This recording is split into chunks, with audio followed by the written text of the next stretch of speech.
Nama pedang ini Naga Puspa. Selamatkan dia. Jangan sampai jatuh ke tangan pendekar berwatak jahat.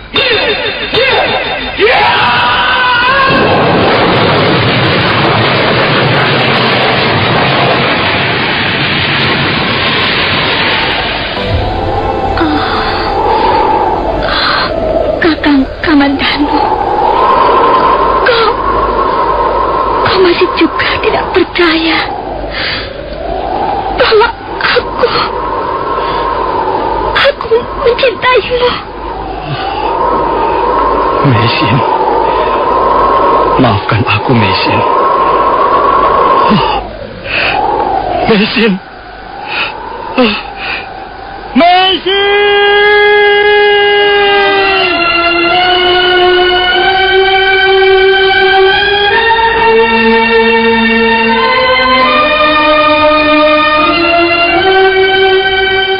Tutur Tinula.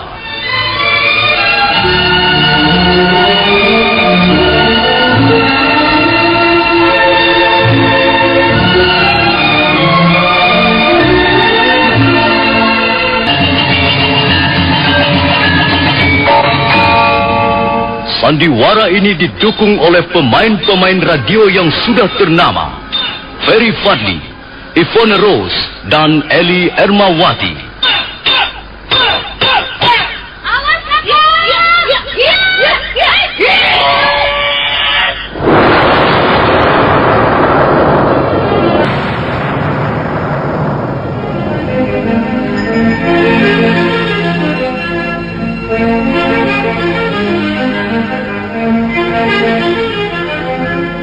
Naskah disusun dan diolah oleh S. Tijab.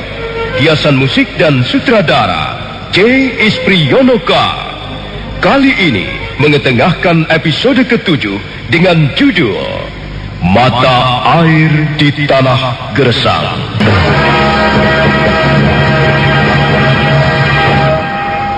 Rp20? Ya. Oh, kau kejam sekali, Ki Damalang. Di mana letak peri kemanusiaanmu? Kau mau tahu di mana letak peri kemanusiaanku? Dengar baik-baik. Letak peri kemanusiaanku di lembaran-lembaran uang ringgit. Cukup jelas? Jelas sekali. Permisi.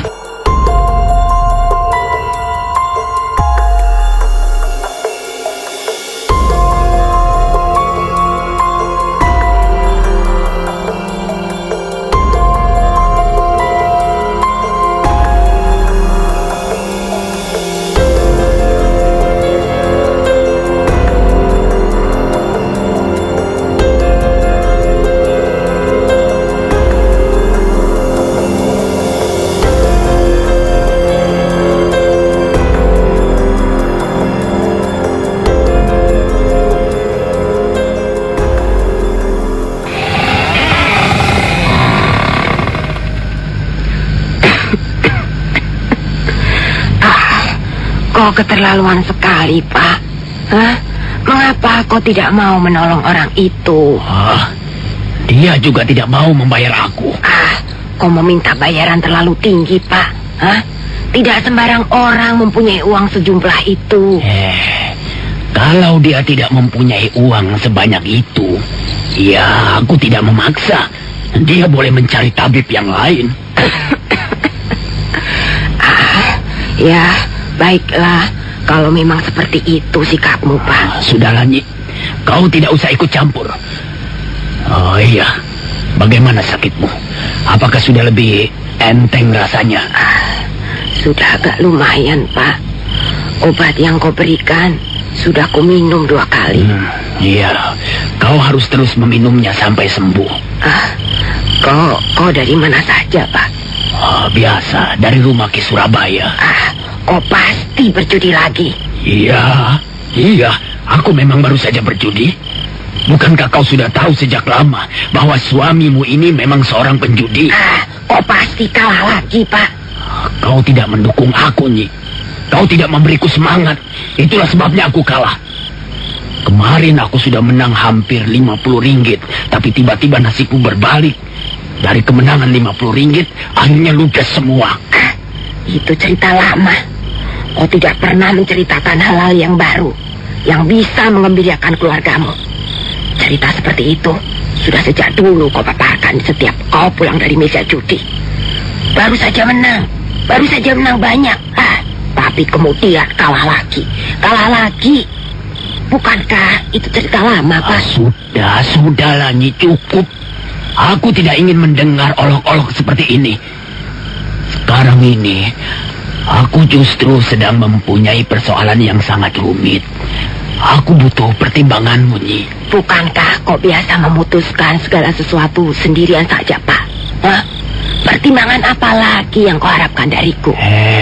Jadi kau tidak mau membantu aku, suamimu? Aku mau membantu kau, Pak. Aku mau memberikan saran-saran ataupun pertimbangan-pertimbangan padamu, Pak. Apalagi kalau kau sedang mengalami kesulitan. Tapi, apakah itu ada gunanya?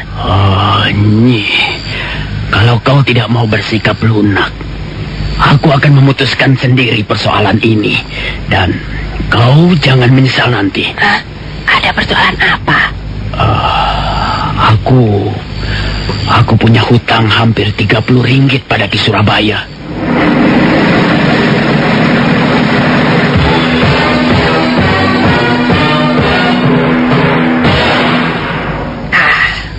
Itu pun cerita lama. Dengar, Pak. Bagi seorang penjudi, hanya ada 2 kemungkinan yang sama buruknya. Pertama, dia kalah berjudi. Uangnya ludes dan hutang banyak.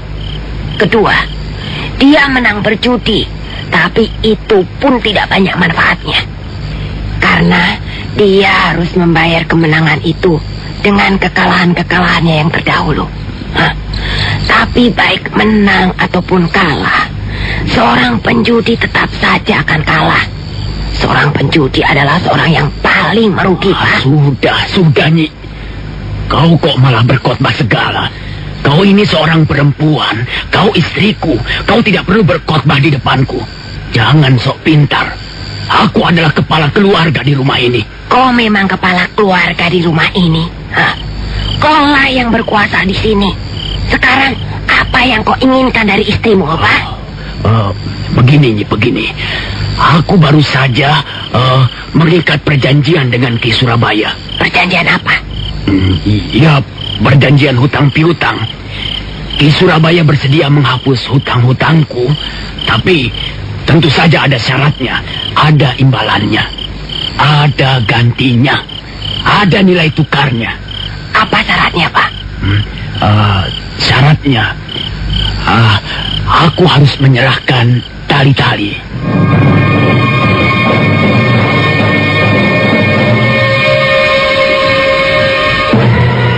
Kau akan menyerahkan tali-tali anak gadis kita pada Ki Surabaya, Pak? Iya, Nyi. Ki Surabaya sudah setuju. Dan kukira bagi kita tidak ada persoalan lain lagi. Kau keterlaluan sekali, Pak. Kau sampai hati menjual anakmu sendiri. Jadi kau tidak setuju? Aku punya hutang yang cukup banyak, Nyi. Tapi, Pak, apakah kau tidak kasihan pada anak gadismu? Tali-tali itu masih muda sekali, Pak. Usianya belum mencapai 16 tahun. Sedangkan Ki Surabaya sudah kakek-kakek. Ki Surabaya belum terlalu tua. Dan lagi tali-tali bukanlah tergolong gadis yang cantik rupawan. Dia semakin hari akan semakin bertambah besar dan semakin tua. Aku khawatir dia justru tidak laku, Nyi. Karena itu, hal ini kuanggap sebagai suatu kebetulan yang menguntungkan. Aku bisa membayar hutang-hutangku, sekaligus aku bisa mencarikan jodoh untuk anak gadis kita. Tali-tali belum tentu setuju, Pak. Dia memang tidak tergolong gadis yang cantik. Tapi dia juga berhak memperoleh kebahagiaan, Pak. Belum tentu dia bersedia menjadi istri ke Surabaya, Pak. Tidak bisa. Dia harus setuju. Dia harus membalas budi baik kita sebagai orang tuanya yang selama ini telah memelihara dan membesarkannya. Pokoknya, Tali-Tali harus mau menjadi istri Ki Surabaya.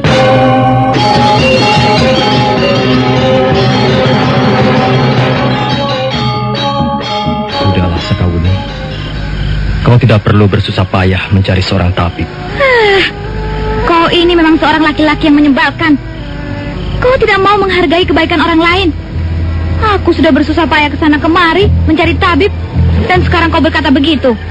Apa kau ingin mampus? Aku hanya tidak ingin merepotkanmu, Sekawuni. Aku takut berhutang budi terlalu banyak padamu. Kamandanu, kau tidak usah takut berhutang budi padaku. Aku bersedia membuat perjanjian bahwa kau tidak perlu membayar budi baikku. Sebab. Baiklah. Sekarang aku menyerah. Aku akan menurut saja apa maumu. Ki Damalang itu memang benar-benar mata duitan. Aku sama sekali tidak pernah menduga ada seorang tabib yang sikapnya seperti itu. Dia bukannya ingin menolong orang yang sedang kesusahan, malah sebaliknya memeras. Bagiku dia bukan seorang tabib. Dia memang mempunyai kepandaian dalam hal ilmu pengobatan, tapi orang seperti itu lebih tepat disebut perampok. Sudahlah, Sekawuni. Dia berhak minta bayaran berapa saja. Dia juga memperoleh ilmu yang dimilikinya sekarang dengan susah payah. Tidak bisa begitu. Kalau dia benar-benar seorang tabib murni, dia harus lebih cenderung ingin menolong orang lain, ingin menyembuhkan si sakit, bukan meminta bayaran yang tinggi. Tapi kenyataannya seperti itu. Kita mau apa? Iya, kita hanya bisa kesal. Kukira sebaiknya kita pergi ke Tanibala saja. Ke Tanibala? Ke desa kelahiranmu? Iya. Kakekku juga mempunyai pengetahuan tentang ilmu pengobatan. Mungkin dia bisa mengobati luka-lukamu. Tapi bukankah desa Tanibala masih cukup jauh dari sini? Desaku letaknya di lereng Gunung Bromo. Ya, memang masih cukup jauh dari sini. Lalu bagaimana?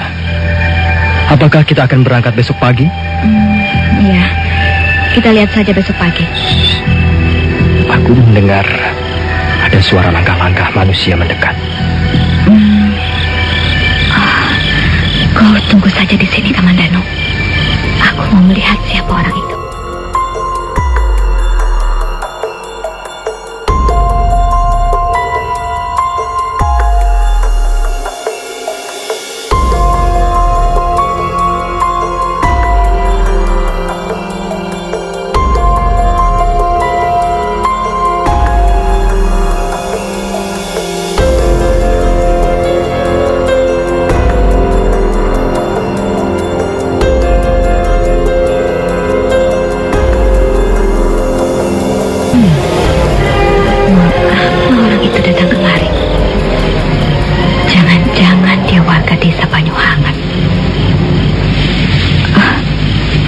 Kelihatannya dia ragu-ragu.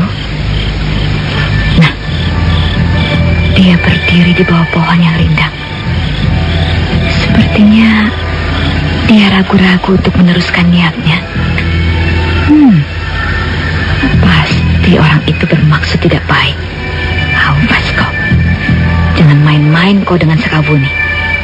Kalau sampai kau berani berbuat kurang ajar padaku, akan kuremukkan tulang-tulang lehermu.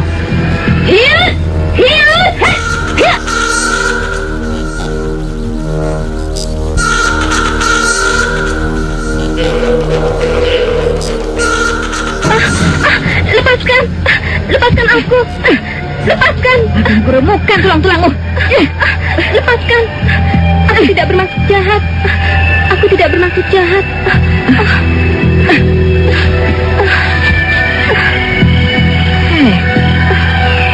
Aku sepertinya pernah mengenal suaramu. Iya, aku Tali-Tali. Aku anak gadis Ki Damalang. Kau rupanya. Mau apa kau datang kemari? Aku sedang mendapat kesulitan. Aku ingin minta tolong padamu. Tolonglah aku. Tolonglah aku. Mengapa kau tidak minta tolong ayahmu? Bukankah ayahmu seorang tabib paling hebat? Bukankah Kida Malang ayahmu itu seorang tabib sakti? Mintalah tolong padanya. Tidak bisa. Justru kesulitan ini berasal dari tingkah laku ayahku. Aku... Sudahlah. Ayo ceritakan semuanya di dalam.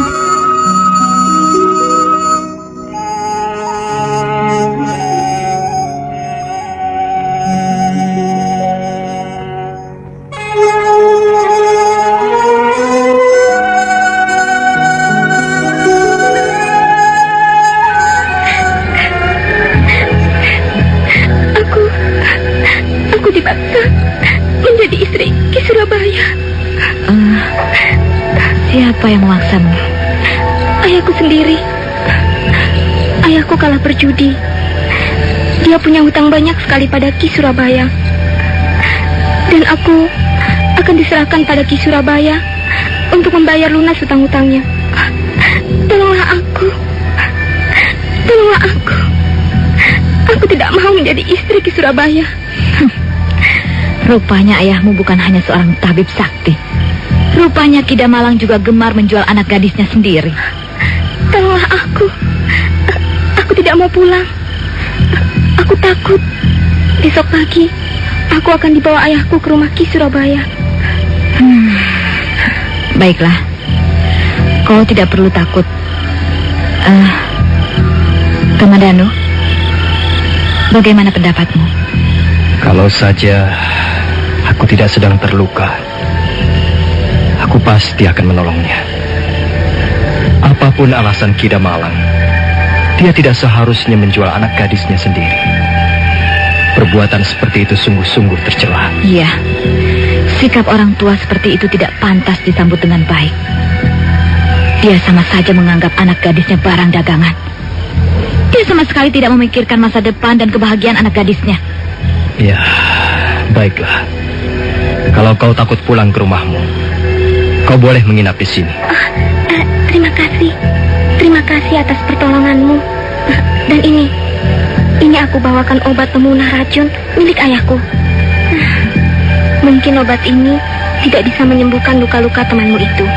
Tapi mungkin dia bisa mengurangi rasa sakit. Iya. Terima kasih Tali-Tali.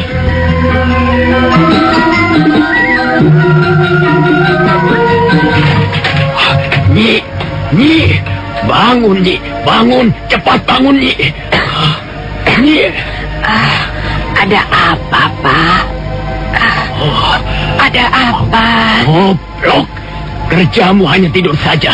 Lihat kamar anakmu, lihat kamar anakmu. Ada apa, Pak? Hah? Pagi-pagi sudah teriak-teriak. Ada apa dengan Tali-Tali? Lihat saja sendiri, kamarnya kosong, dia sudah kabur. Kurang ajar. Belum tentu dia kabur, Pak. Mungkin dia sedang pergi ke pancuran di belakang. Aku sudah mencarinya kemana-mana. Ke pancuran di belakang tidak ada. Mungkin di Tegalan, Pak. Di Tegalan juga tidak ada. Pokoknya sudah aku cari kemana-mana tidak ada. Pasti anak itu kabur. Pasti dia telah mendengar pembicaraan kita malam tadi. Dan rupanya dia tidak mau kita serahkan pada Ki Surabaya. Dan karena itu dia memilih kabur. Kurang ajar. Pak, jangan gerusa-gerusu. Dicari dulu yang benar. Hah? Belum tentu anak itu kabur. Pasti. Mungkin di rumah salah seorang temannya, Pak. Tidak mungkin. Aku tahu. Pasti dia kabur ke sana. Iya. Kemana lagi? Pasti dia pergi ke Candi Palah Panataran. Kurang ajar. Kalau sampai orang itu berani turut campur urusan keluargaku, dia akan tahu rasa. Rupanya dia belum tahu siapa Ki Surabaya. Tunggu, Pak. Tunggu dulu. Hah? Kau mau kemana? Aku akan menemui Ki Surabaya sekarang juga. Aku harus mempertanggungjawabkan perjanjian yang sudah kusetujui, Nyi. Anak sial. Anak tidak tahu diri. Anak tidak bisa membalas budi baik orang tua. Pak, jadi kau tetap akan menyerahkan Tali-Tali ke tangan Ki Surabaya? No, kau ini bagaimana, Nyi? Bukankah semalam sudah kujelaskan sampai segamblang-gamblangnya? Apa masih kurang jelas? Sudah cukup jelas, Pak. Hah? Tapi maksudku begini, apakah tidak ada cara lain untuk melunasi utang-utangmu itu, kecuali dengan menyerahkan tali-tali pada Ki Surabaya, Pak? Nyi, kita tidak mempunyai barang lain yang cukup berharga untuk ditukar dengan hutang-hutang kita, Nyi. Apakah utang-utang itu harus dilunasi secepatnya? Iya, harus, Nyi. Sebab kalau tidak, aku takut Ki Surabaya akan marah. Kau tahu kan siapa Ki Surabaya? Dia orang yang berpengaruh di desa Gurung-Gurung ini. Dia orang kaya dan banyak kaki tangannya. Kalau sampai dia marah, kita bisa celaka, Nyi. Ki Surabaya bisa memerintahkan orang-orangnya untuk menganiaya kita. Atau bahkan membakar habis rumah kita ini. Kalau begitu, memang tidak ada pilihan lagi, Pak. Iya, memang tidak ada pilihan lagi, Nyi. Satu-satunya cara adalah menyerahkan anak gadis kita pada Ki Surabaya. Dengan begitu, hutang-hutang kita akan lunas seluruhnya. Sudahlah, Nyi, kau tidak perlu berkecil hati memikirkan nasib tali-tali. Dia pasti akan bahagia menjadi istri Ki Surabaya. Dia tidak akan kekurangan apa-apa. Baiklah, Pak. Kalau memang harus begitu, baiklah. Mungkin memang sudah nasib anak kita, Pak. Kasihan kau tali-tali. Kasihan kau anakku. Nyai Damalang terisak meratapi nasib anak gadisnya. Hatinya menjadi sangat sedih. Dia sama sekali tidak menduga bahwa tali-tali akhirnya harus menjadi istri seorang bandot tua. Dan hal itu terjadi justru karena ulah ayahnya sendiri. Nah, bagaimanakah kisah selanjutnya? Apakah akhirnya tali-tali akan diserahkan pada Ki Surabaya sebagai pembayar hutang ayahnya? Dan bagaimana dengan Arya Kamandanu? Apakah akhirnya Sakawuni akan mendapatkan seorang tabib yang bisa menyembuhkan luka dalamnya? Saudara pendengar, silakan menunggu seri berikutnya. Sampai jumpa.